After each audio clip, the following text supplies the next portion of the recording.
really good cross promotion with Doodle Jump, where they incorporated our character into their game.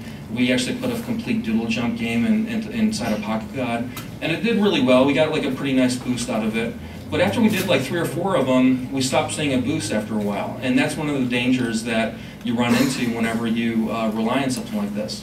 Our very first Apple promotion boosted our rank really nicely, but after we got like 3 or 4 of them, it didn't boost it at all. So when you find something like this that moves the needle for you, don't overuse it. You know, really try and figure out like what time of the year is going to be strategic for you, and really try to make sure that you only use it for maximum benefit at that time.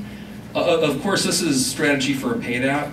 Freemium is a little bit different. Freemium, there's actually, you know, it needs to be part of your business model, but this is just what we've learned from our own use. So with the success of Pocket God, new business opportunities has opened up for us, specifically licensing. I've never been exposed to anything like this in the past, but it's actually been, you know, right up our alley. The whole purpose behind our company is to kind of stay small and to really stay in touch with the creative and the game development. You know, my interest is in programming games, doing game design, learning how to make better content. It's not really so much building a company, getting funding, and managing growth. And so licensing helps us to achieve that. You know, I think last year I was on a panel and the moderator asked me, you know, well, if you got $15 million, well, that would mean that, you know, you could build more projects and you could grow faster. But licensing gives you the benefit of getting those projects built, but yet still retaining 100% of the IP. So after the licensing deal is done in 2 years, if you want to grow and if you want to bring it in-house, you can do that. So these are the types of licensing deals that are out there. We haven't gotten into the consoles yet just because they're fairly big projects and we don't want it to distract us from our main business model, which is iPhone. We do license for other platforms. NGMoko has actually licensed Pocket God for Android and Windows Phone 7, and they're doing a great job in terms of managing the project, keeping our involvement down to a minimum where we just have to do things at the high level. Facebook, we actually licensed out Pocket God to a company in Canada named Freema. They actually created the project for us, and they're currently managing it right now. We just signed a t-shirt deal, comics. I'm a huge fan of comics, you know, ever since I was a teenager, and so the comic one is really means a lot to me. We have 7 issues now. The Pocket God comics is you know, a regular in the top 5 of grossing in the books category on the App Store, and this is comparable to basically DC and Marvel's entire catalog. You know, we regularly beat them in revenue on a daily basis, which means our 7 comics are selling just as much as the entire catalog of Captain America, Spider-Man, and Wolverine. Toys. We're starting to get into toys, plushies, you know, things like that. But you know, we really want to be careful. We want to make sure that we get the right deal, and that the partner that we choose for each of these is going to really produce a high-quality product.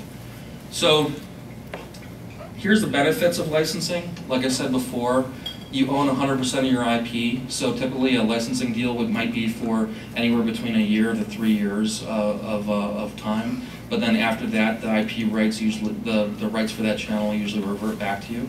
No investment, and that's great, you know, because you don't have to raise funding and you don't have to put the money in that, you know, your application earned from the original game. Sometimes you get a minimum guarantee or some upfront money. Not always. It depends on the value of your brand and the perceived value of the category that you're trying to get in. And no need for a hiring spree.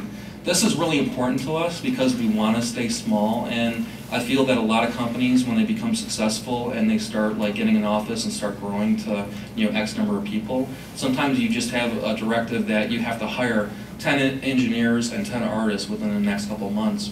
And really, how can you manage quality like that? You know, for me, it's all about, you know, keeping things small, making sure that everybody that gets introduced to our projects is super high quality, and I don't feel like I can do that job if we're forced to hire a huge amount of people. With that said, there's things that you have to watch out for with licensing.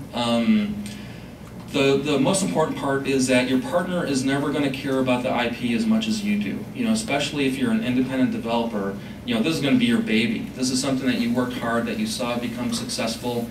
And for another licensor, it's like maybe 1 out of 10 projects. Of course they're going to want to see it succeed. Of course they're going to have a vested interest, especially if they're investing money into the development of it. But they're not going to have the same kind of long-term attachment to it as you do.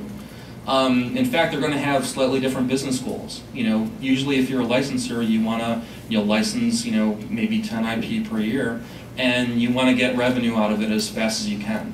And this can lead to taking shortcuts in the terms of the quality. Everybody wants to make a great game or a great product right off the bat, but sometimes when the rubber hits the road, you're going to want to. They might want to take shortcuts and just get it out there. Whereas, as you're concerned about, keeping the brand relevant for the next 10 years or so. And it still requires a lot of management. You might think that when you're dealing with a licensing partner that you're going to really give up. You're not going to have to work at it. Since you don't have the team in house, you're not going to have to deal with all the management concerns. But when you're dealing with a partner, you're going to have to be really involved. If you want to really ensure the quality of it, you're going to have to be involved from the start.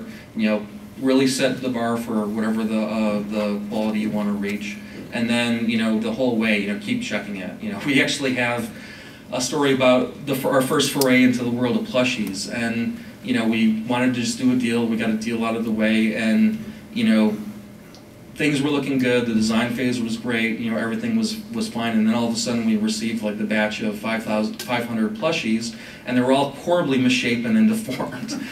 So even though things might look like they're going okay, you really have to make sure all the way through to the end that your project is free from problems, and that you're going to be delivering a quality product. So, in the end, as a little bit of a summary, slow growth I think is okay. In fact, if your growth is too quick, you might end up doing yourself a disservice, because your rank's going to completely tank as soon as the artificial boosts are complete. I think the game itself should be a source of virality. Basically, don't rely on advertising, cross-promotion, etc. Really make sure that the game speaks to people and that you really get their attention. Use artificial sales boosts sparingly. If you find something that moves the needle, like let's say an article with Gizmodo or an advertising campaign along a specific channel, if you overuse it, you will get diminishing returns, so be careful of that. Licensing is a great way to grow, especially if you're an independent developer that wants to stick around and be associated with the actual development of the game and not getting into raising funding. But licensing still takes a lot of effort. You have to manage it the entire way, make sure that they're going to build the product that you're going to be proud of. So that's my presentation. Anybody?